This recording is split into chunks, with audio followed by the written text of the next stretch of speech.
Hello friends, कैसे हो? अच्छा लगता होगा, एग्ज़ाम ख़त्म हो गई है ना। और वो भी ऑनलाइन। एक नया तजुर्बा, अनुभव हुआ कि ऑनलाइन परीक्षा कैसे देते हैं, है ना। आशा रखती हूँ आप सबके पेपर अच्छे गए होंगे। सबको अच्छा रिजल्ट मिले, इसलिए ऑल द बेस्ट। अब हम आज से यानी कि फिर से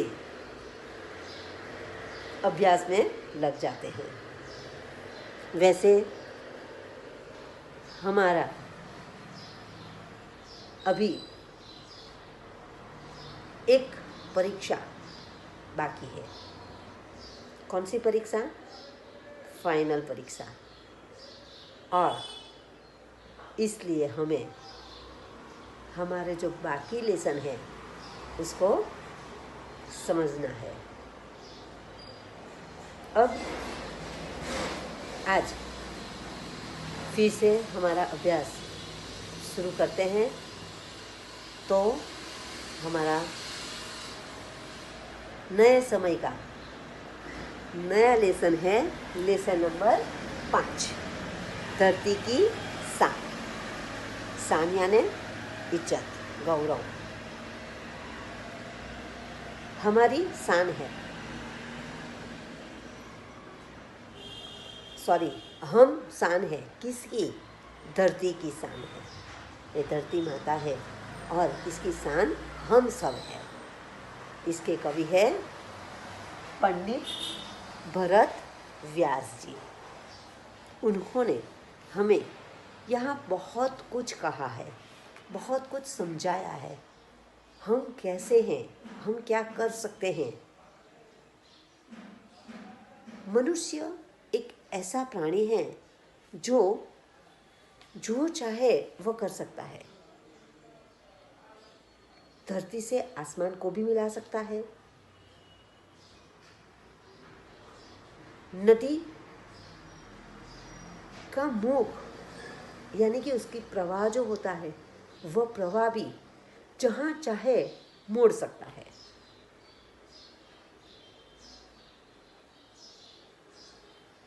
समय को भी वो रोक सकता है। बहुत कुछ नहीं, सब कुछ कर सकता है। तो कब? जब उसके मन में होगा तब। सबके मन में है कि हमें कुछ करना है। इसके लिए हमें अथाक प्रयत्न करने होंगे। और वो प्रयत्न जब हम करेंगे तो ज़रूर सफल होते हैं। यहाँ इस कविता में हमें बहुत कुछ कहा गया है। देखते हैं कविता में क्या कहना चाहते हैं। तो पंडित भरत व्यास जी हमारे जाने माने गीतकार थे। गीतकार है वो। आपका जन्म यानी कि भरत व्यास जी का जन्म 18 दिसंबर 1918 में राजस्थान के चूरू गांव में हुआ था। आपने कई गीतों की रचना की है, बनाया है, बहुत सारे गीतों बनाए हैं। यह गीत सन 1958 में आई हिंदी फिल्म गांव गौरी,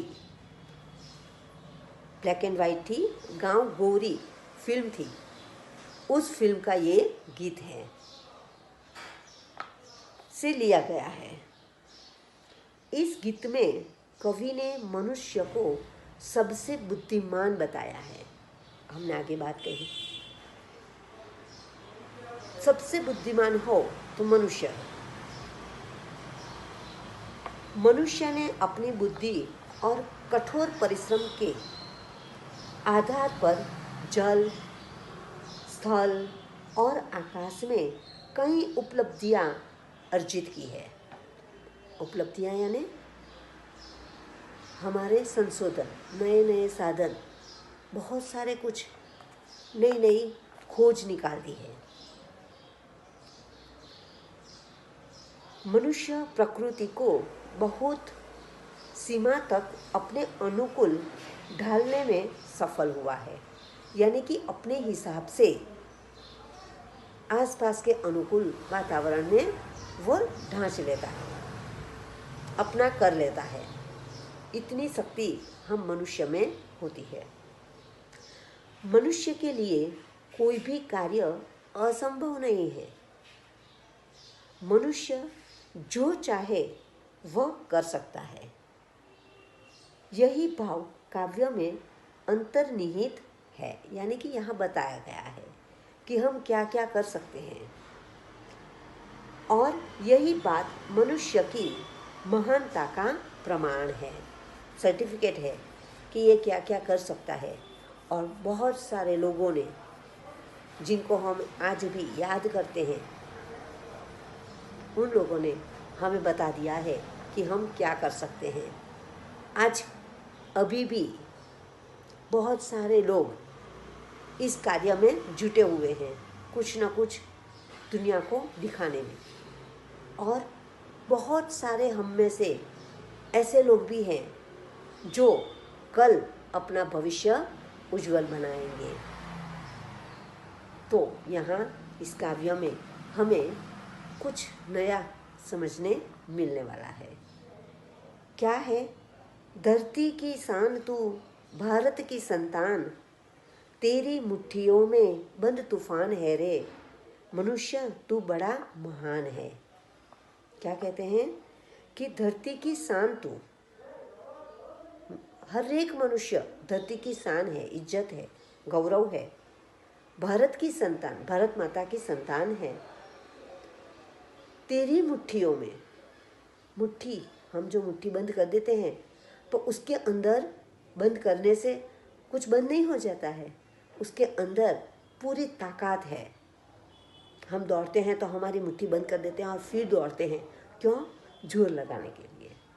तो हमारी मुट्ठियों में बंद तूफान है। ये तो तूफान बंद हो गया है, वह तूफान बंद है हमारी मुट्ठियों में, यानी कि हम उस तूफान को लड़ने की भी शक्ति रख सकते हैं। मनुष्य तू बड़ा महान है, बड़ा महान है। तू जो चाहे पर्वत पहाड़ों को फोड़ दे।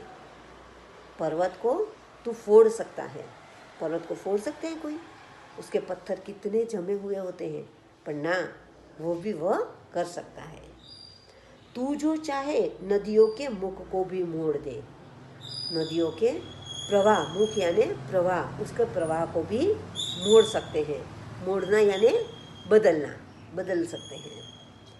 तू जो चाहे माटी से अमृत निचोड़ दे। माटी, ये हमारी धरती है। धरती के अंदर जो मिट्टी होती है उसके अंदर से अमृत भी निचोड़ना यानी ले लेना।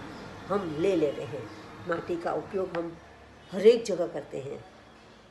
उसका उपयोग भी बारीकाई से हम करते हैं, कहीं से भी हम उसे फोकट नहीं जाने देते। तो मिट्टी के अंदर से भी हम अमृत निचोड़ लेते हैं। तू जो चाहे धरती को अंबर से जोड़ दे।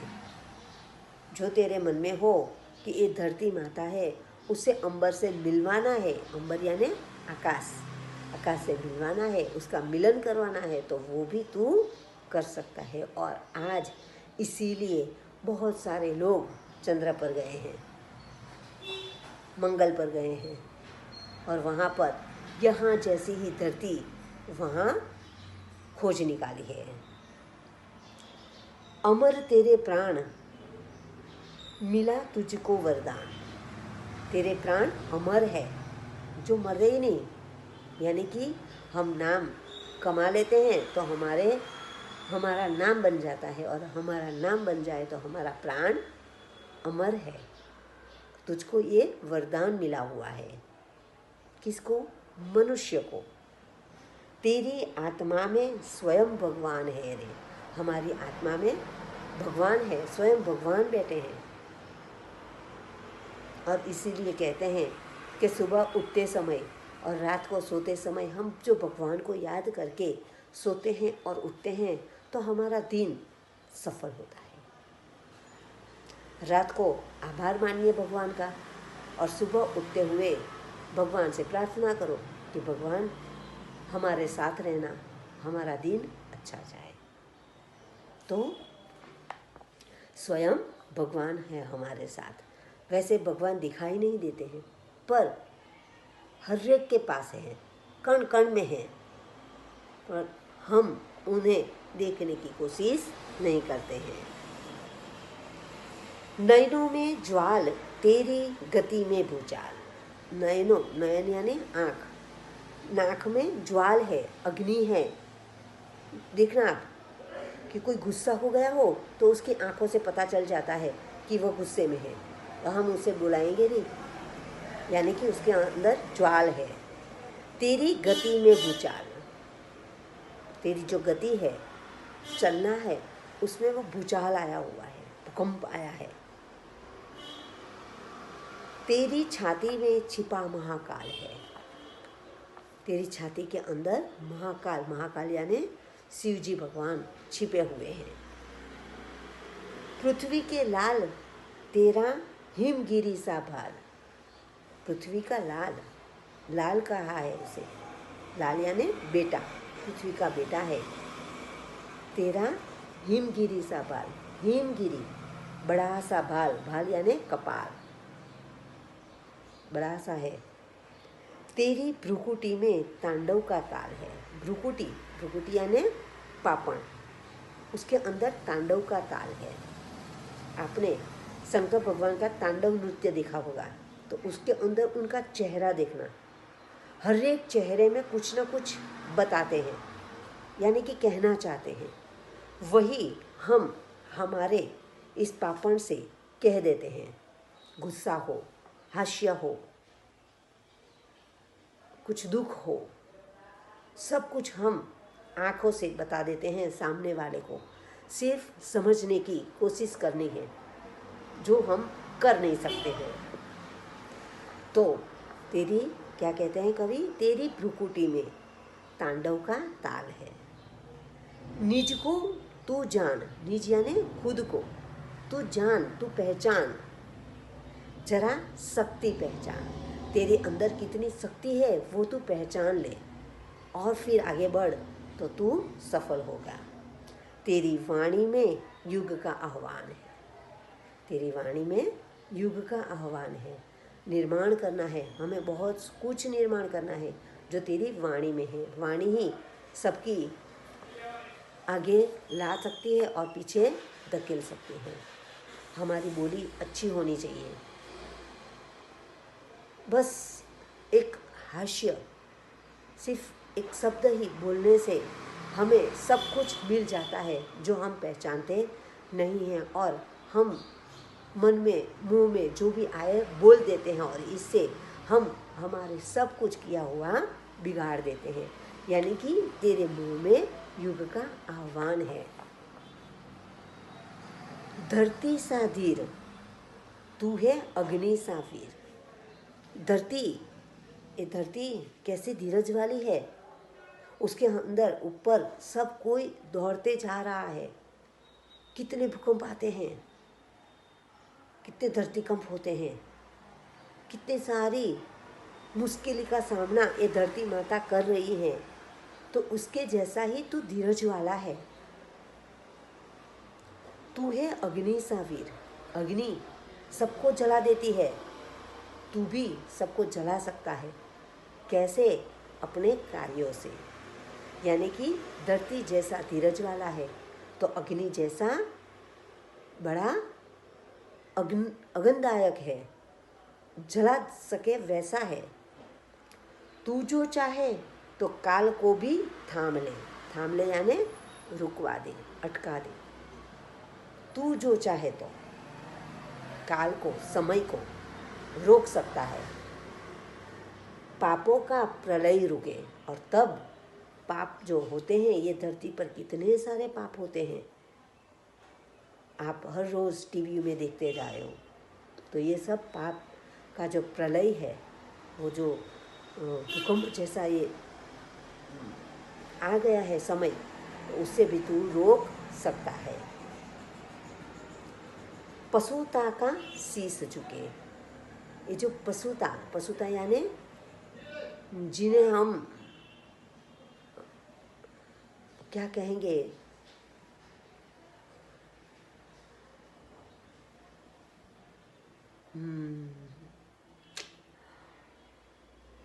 मानवता नहीं रहती है, सबका संहार करते जाते हैं, तो वह उसके अंदर उसका भी हम शीश झुका सकते हैं।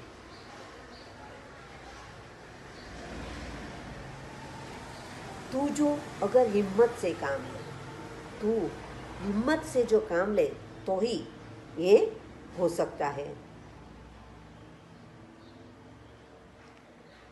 गुरु सा गतिमान, पवन सा तू गुरु सा मतिमान, पवन सा तू गतिमान। गुरु सा मतिमान, मतिमान यानी मति यानी बुद्धि, बुद्धिमान है। गुरु जैसा तू बुद्धिमान है, और गतिमान यानी जान सके वैसा। पवन एक ही सेकंड में कहाँ से कहाँ चला जाता है, तो वैसा तू है। तू गतिमान भी है, तू बुद्धिमान भी है। तेरी नभ से भी ऊंची उड़ान है रे। नभ आकाश कितना ऊंचा है, उससे भी ऊंची उड़ान तेरी है। कब? जब तू चाहे तब। तेरे दिल में होना चाहिए कि मुझे ये करना है, तब ये शक्य हो सकता है और हम सब कुछ कर सकते हैं। बराबर? तो इस काव्य को आप थोड़ा और समझने का प्रयत्न कीजिए और इसके शब्दार्थ लिख लेना। आगे हम प्रश्न के उत्तर समझने की कोशिश करेंगे। बराबर?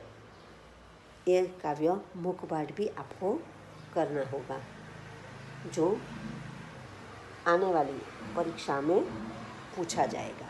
बराबर? Thank you.